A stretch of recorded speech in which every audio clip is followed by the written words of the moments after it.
Hello friends, welcome you again in the series of foundation of 10th।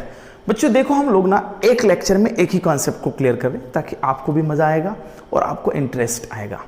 फिर से मैं professor आशीष भांडे आपका भांडे सर एकेडमी में स्वागत करता हूँ। फिर से पहले अपील है कि यदि आप वीडियो देख रहे हैं तो नीचे दिए गए बटन सब्सक्राइब पे आप प्रेस कीजिए और बाजू का बेल आइकॉन जल्दी से प्रेस कीजिए। फ्रेंड्स, ऐसे ही मैं बहुत मजेदार वीडियोस आपके लिए लेके आऊंगा। और हाँ, हम लोगों का काम सिर्फ पढ़ाना नहीं है, पढ़ाने को इंटरेस्टिंग बनाना ये हम लोगों का सबसे इंपॉर्टेंट काम है। इसलिए हम लोग आज का जो टॉपिक है वो बहुत ही पहचाना सा है, रजिस्टर सबके मुंह में है। जो भी पहचानते हैं करंट इलेक्ट्रिसिटी को, वो रजिस्टर्स को हम लोग जानते हैं। But before starting today's lecture, let me to tell you a small story of Ansar Shaikh. Who is Ansar Shaikh? Yes, who is Ansar Shaikh? जिसने लास्ट ईयर में यूपीएससी टॉप किया था। ही वॉज IAS कैडेट, म्हणजे जिल्हाधिकारी बनला। एक इंटरव्यू में उसको पूछा गया कि आपके सक्सेस का राज क्या है, तो उसने बोला हार्ड वर्क। नहीं। उसने बोला मैं दिन रात मेहनत करता हूं। नहीं। उसने बोला मैंने बहुत ज्यादा बुक्स रेफर किए। नहीं। उसने जो बोला उस बात को मैं हाईलाइट करके आपके सामने रख रहा हूं। उसने कहा था कि यूपीएससी मुझे IAS कैडेट क्रैक करना है, उसकी तैयारी मैंने 8th स्टैंडर्ड से ही स्टार्ट की थी। मतलब मैं 8वीं से ही इतिहास, भूगोल, ज्योग्राफी जो भी है उसके बुक्स में पढ़ रहा था और तभी से मैंने इस बिल्डिंग को बनाना स्टार्ट किया था। और जब मैं ग्रेजुएशन को आया, ग्रेजुएट हुआ, तब मेरे को एहसास हुआ कि अब मैं इस मकाम के लिए पहुंच सकता हूं। लेकिन यहां पहुंचने के लिए जो मुझे एनर्जी लगती थी, यहां पहुंचने के लिए मुझे जो बेसिक्स लगता था, वो सारा का सारा मैंने 8th तक कवर किया, इसलिए मैं इस मकाम तक पहुंच गया। फ्रेंड्स, उसकी इकोनॉमिकल कंडीशन देखेंगे तो उसके पापा ऑटो चलाते थे। हालत तो यह है कि जब उसने यूपीएससी क्रैक किया और उसके घर पे बताया तो उसके पापा ने टीवी के सामने आके इंटरव्यू दिया। उसने ये बोला कि मुझे ये तो पता नहीं है मेरे बेटा क्या बना है, लेकिन वो कुछ तो भी बड़ा बना है। मतलब वो ये भी नहीं जानते थे कि अपना बेटा यूपीएससी में टॉप आया है। मतलब आपका बैकग्राउंड, आपके पिताजी पढ़े लिखे हैं क्या, उससे कोई मतलब नहीं है। फिर से उसने प्रूव करके दिया, if you have the potential, आपके पेरेंट्स पढ़े लिखे है नहीं है, इकोनॉमिकल बैकग्राउंड आपका कैसा है, उससे कोई लेना देना नहीं है। यदि उनका साथ है और आपकी आरज़ू है तो आप वहां तक पहुंच सकते हैं। फ्रेंड्स, कुछ इस वीडियोस का मतलब भी इसी स्टोरी से रिलेटेड है कि मैं आपको यही बता रहा हूं कि हम आपको अभी से क्यों बोल रहे हैं 9-10 से ही आप जेईई नीट को टारगेट कीजिए। The reason is same. ऐसा बिल्कुल नहीं होगा कि आप 12th में गए, जेईई स्टार्ट कर दिया और आपने क्रैक किया। Because we have only 10,000 reserve seats and more than 10 lakh peoples are appearing for JEE and NEET. तो उसमें से पहले 10,000 में आएगा उनको ही IIT मिलेगा, बाकी नीचे के कॉलेजेस में जाएंगे, NITs है, होम यूनिवर्सिटीज है, वहां। यदि आपको 10,000 में अपनी जगह बनाना है तो हमारे वीडियोस को देखते रहिए, अपने बेस को, अपने फाउंडेशन को स्ट्रॉन्ग कीजिए। So let's start the today's topic, resistance. What is resistance? Resistance जैसे ही हमारे दिमाग में आता है तो पहला जवाब आता है अपोजिशन। मतलब क्या? आप ओम्स लॉ के पहले वाला वीडियो देख लीजिए। जब भी करंट फ्लो होता है, so there is a opposition to that flow of current, और उस अपोजिशन का नाम है रेजिस्टेंस। और ये अपोजिशन कौन देता है? तो डिवाइस जो अपोजिशन देता है उसको बोलते हैं रजिस्टर। कुछ नेचुरल होता है और जो रजिस्टर लगा के हम अपोज करते हैं वो आर्टिफिशियल होता है, मैनमेड होता है, मतलब हम लगाते हैं। इसके कई सारे सवाल है। कुछ बच्चे तो बोलते हैं व्हाट इज, अब मैं टेक्निकली आता हूं, what is the technical definition of resistor? The opposition offered by a conductor to the flow of electric current और a charge through it is called as resistance. मतलब क्या है? मान लीजिए ये कंडक्टर है और यहां से मैं 2 एम्पियर का करंट भेज रहा हूं, करंट जा रहा है, लेकिन यहां पे 1.9 एम्पियर ही करंट पहुंचा। तो 2 एम्पियर दिया और यहां 1.9 एम्पियर पहुंचा, इसका मतलब 0.01 एम्पियर के करंट का लॉस हुआ है। यह लॉस क्यों हुआ है? तो ये लॉस इस कंडक्टर के इंटरनल प्रॉपर्टी की वजह से हुआ है, और वो इंटरनल प्रॉपर्टी है अपोजिशन। आप पूछेंगे सर किस फॉर्म में लॉस होता है, तो उसका जवाब है हीट के फॉर्म में, क्योंकि यहां से यहां जब करंट फ्लो हो रहा है तो वायर गर्म हो रही है, वायर ठंडी थी, वायर गर्म हुई, इसका मतलब गर्म होने के लिए कुछ एनर्जी लगी है, और वो एनर्जी इस कंडक्टर ने कहां से ली है बच्चों? करंट से। Yes, law of conservation of energy. Energy neither be created nor be destroyed. इसने इसकी एनर्जी यूटिलाइज की हीट के लिए, और हीट के फॉर्म में एनर्जी का ट्रांसफॉर्म हुआ, और वो एनर्जी कहां से ली? करंट से। अब सवाल यह है कि कंडक्टर तो आपने कहा था sir it is free, ideal नहीं होगा ना साहब, दो दिया दो नहीं, दुनिया इसके पीछे लगी है, पूरा इलेक्ट्रॉनिक्स इसके पीछे लगा है कि 2 एम्पियर दो, 2 एम्पियर लो, आइडियल हो ही नहीं सकता। हम तो ब्रैकेट में लिखते हैं assuming there is a no loss and hence 2 ampere reach to the destination, होगा ही नहीं। तो वो क्या होता है? Natural oppose. तो चलो कंक्लूजन की तरफ आते हैं। What is the definition of resistor friends? ने opposition offered by the conductor. शेतच कुंपणच शेत खायला लागलं, मराठी म्हण आहे। म्हणजे ज्याच्यातनं आपण, म्हणजे हमने जिसको, कंडक्टर को ही हमने मसीहा माना था, किसका? करंट का।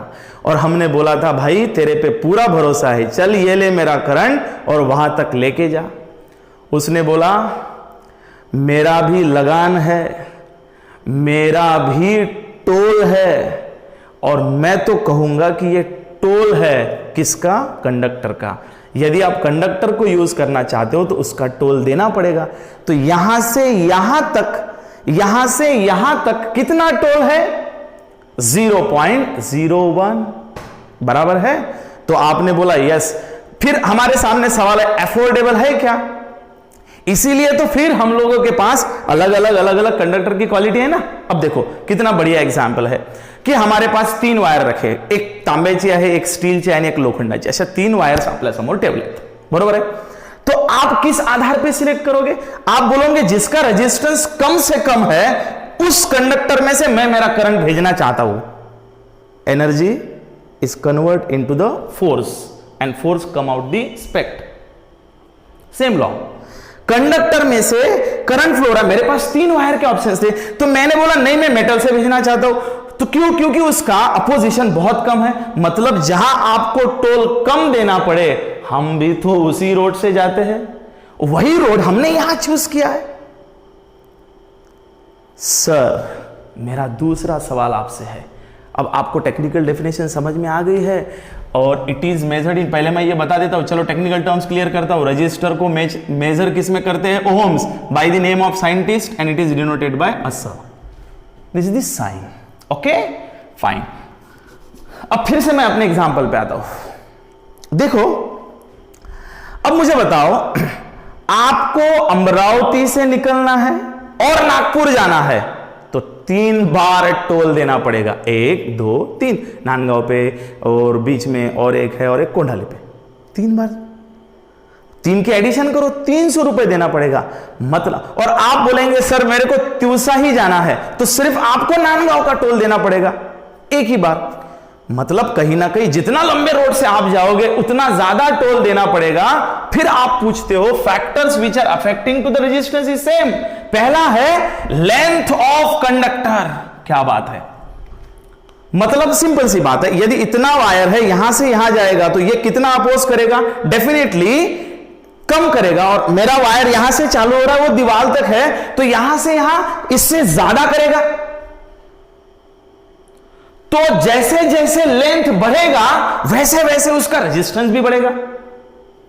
हाँ, तो मैथमेटिकली मैं बोलता हूं कि resistance is directly proportional to length, equation number 1। इसका मतलब यह हुआ कि आपके कंडक्टर का रेजिस्टेंस जो है वो उसके लेंथ पे डिपेंड है। जितना ज्यादा लेंथ उतना ज्यादा अपोजिशन, मतलब जितना लंबा जाओगे उतना टोल भरते जाओगे ज्यादा ज्यादा। टोल कम से कम होना चाहिए, उसका सिलेक्शन तो पहले ही किया हमने कौन सी वायर लेनी है। तो मजा आ रहा है? आगे और भी आएगा। हमने कभी वक्त की गुलामी नहीं की है।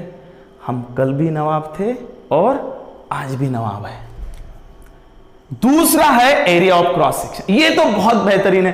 पहले मेरा भी कॉन्सेप्ट अलग ही था। अब मुझे बताओ एरिया ऑफ क्रॉस सेक्शन मतलब ये देखो, ये वायर है और ये जो दिख रहा है ये है एरिया ऑफ क्रॉस सेक्शन। ये अपना area of cross section. Clear? इसमें बड़ा मजा है कि आप जाड़ी वायर ले लो, आप पतली वायर ले लो। देखो मैं देखता हूं यहां पे पेन है क्या, ताकि आपको समझने में और आसानी होगी। हां, मिल गया है मुझे एक छोटा सा पेन, ये और ये है अपना बड़ा वायर। इन दोनों के क्रॉस सेक्शंस देखिए, इसका क्रॉस सेक्शन छोटा है, इसका क्रॉस सेक्शन बड़ा है। नाउ रिमेंबर दैट, यदि मैं आपसे सवाल कर रहा हूं बच्चों, देखो यदि मैं इस वायर में से और इस वायर में से करंट भेजता हूं तो मैक्सिमम रेजिस्टेंस कहां होगा, छोटे इसमें कि बड़े इसमें? यकीनन हम बोलेंगे बड़े इसमें। लेकिन आज आप वो कंसेप्ट क्लियर कर लो, जितना वायर छोटा उतना रेजिस्टेंस ज्यादा, और जितना वायर बड़ा बड़ा होता जाएगा क्रॉस सेक्शनल, उतना आपका रेजिस्टेंस कम होते जाएगा। मतलब resistance is inversely proportional to cross sectional area. What is cross sectional area? It is an perpendicular to the direction of flow. Area of cross section is the area of conductor which is perpendicular to the direction of current. Direction of current को जो area बचता है perpendicular, ये current इस दिशा में जा रहा है और ये क्रॉस सेक्शनल एरिया है तो ये वाला एरिया। जहन में सवाल ये आया है सर कि आप बताओ, आपने अभी अभी बोला कि जैसे जैसे वायर बढ़ेगा वैसे, मैं आपको एग्जांपल देता हूं। देखिए ये इतना बड़ा वायर है और ये इतना छोटा वायर है, ठीक है। अब आप मुझे बताइए, इतने क्रॉस सेक्शन एरिया में यदि 100 इलेक्ट्रॉन बैठते तो ये इससे 3 गुना ज्यादा है। यहां 100 है तो यहां कितने हैं? 300। अब मुझे बताओ, free electrons allow the flow of charge, मतलब 100 इलेक्ट्रॉन्स की वजह से जो करंट फ्लो होगा, 300 इलेक्ट्रॉन्स की वजह से उससे ज्यादा करंट फ्लो होगा। मतलब यहां पे उसको कंडक्टिविटी ज्यादा मिल रही है, यहां पे कंडक्टिविटी कम मिल रही है। और यही वो रीजन है कि यहां पे आपको अपोजिशन कम मिलेगा और यहां पे अपोजिशन ज्यादा मिलेगा। तो आज आपकी एक बात और क्लियर हो गई कि resistor is inversely proportional to the cross sectional area. और तीसरा पार्ट, आप इसको नहीं छोड़ सकते कि जो वायर आप यूज कर रहे हो वो कौन से मटेरियल से बना है, because each material has the different properties of flow of charge. इसीलिए I am telling you the material of conductor plays an important role while talking about the current. It has been found that two resistors made up of same length, same area of cross section, but different materials has a different resistance. Thus, resistance also depend on the material. In fact, that is the rho resistivity represent the different resistance is due to the different material. Friends, so what I can say, rho is equals to RA upon I, RA upon I, because I again repeat that rho is equals to ohms meter square upon per meter. मतलब definitely ohm meter is a unit of rho, that is the resistivity rho. ये हम लोग आगे इसके ऊपर बात करेंगे। मतलब उसने ये बोला है कि आपकी लेंथ भी सेम रखी और मैंने क्रॉस सेक्शनल एरिया, मतलब मैंने सरी के 2 पेन लिए। ये बोल रहा है कि हमने एक एक्सपेरिमेंट किया, ये सेम 2 पेन लिए, मतलब इसकी लेंथ भी सेम है और इसका क्रॉस सेक्शन एरिया भी सेम है, और इसमें से मैंने करंट भेजा और यहां चेक किया, लेकिन ये 2 अलग अलग मटेरियल से बने हैं तो भी इसका करंट का लॉस अलग अलग होगा। मतलब यहां पे रेजिस्टिविटी और resistance of this 2 wire, if they are of 2 different material, then this resistance will get change. So it is depending on the material also. देखो बेटा, हमने 3 बातें अभी यहां पे पढ़ी हैं। I hope that you are connected with the topic. मैं अभी कलेक्ट करता हूं एक बार। पहली बात मैंने बोली थी, resistance is directly proportional to the length, equation number 1। Then resistance is directly proportional, inversely proportional to the area of cross section. और तीसरी बात मैं आपको बोलता हूं कि resistance is directly proportional to the rho that is material, that is conductivity, हम लोग बोलेंगे रेजिस्टिविटी ऑफ दैट मटेरियल। तो ये इक्वेशन नंबर 3 बन गया। 1 2 3 मैथमेटिक्स बोलता है यदि उसकी लेफ्ट हैंड साइड सेम है तो तीनों इक्वेशन का मैं मिलाप कर सकता हूं। तो resistance is directly proportional to, resistance is directly proportional to, बोलो कौन है? L, और किसके साथ है? रो के साथ, और इनवर्स कौन है? A के साथ। Now for your kind information that proportionality sign is being replaced by this resistivity itself. That's why R is equals to rho L upon A. ये आ गया इक्वेशन। नाउ यहां पे रो का इक्वेशन निकालेंगे तो आर ए अपॉन एल। तो resistance is measured in ohms. कुपचे में जा रहा हूं मैं, दिख रहा है क्या आपको? ओ दिख रहा है क्या?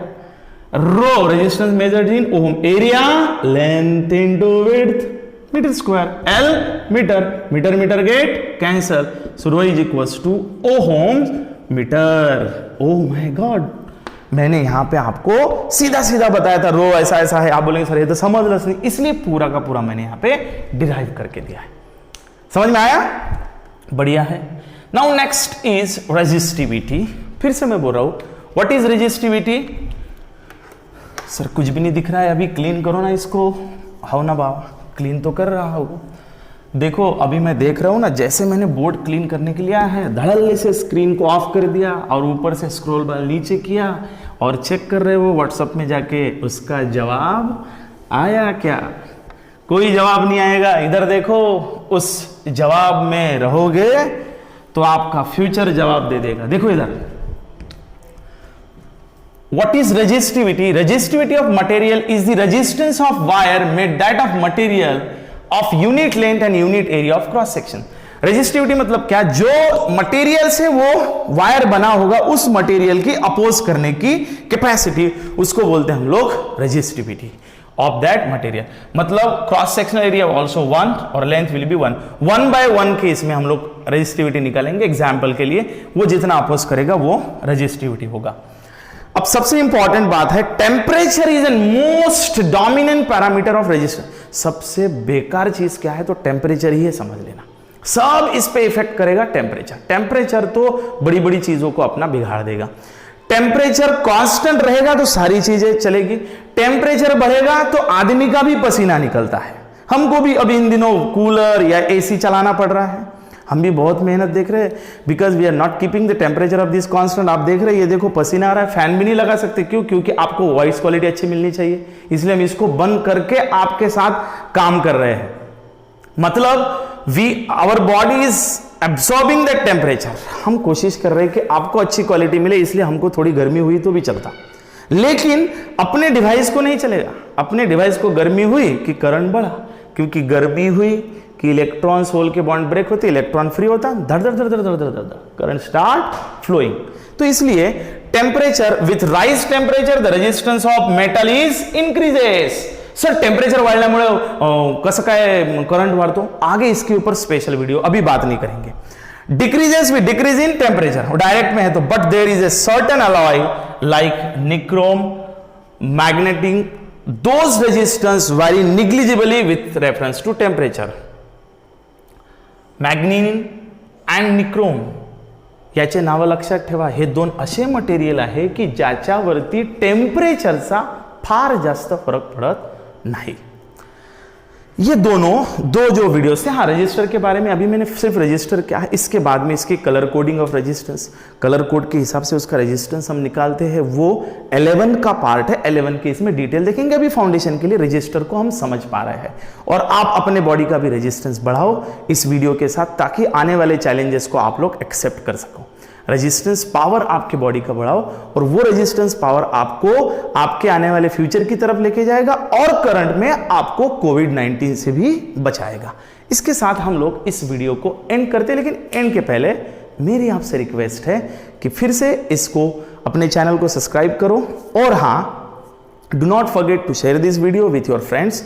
इन दिस वे, फनी वे से हम लोग अपना लर्निंग कंटिन्यू रखेंगे। Thank you very much.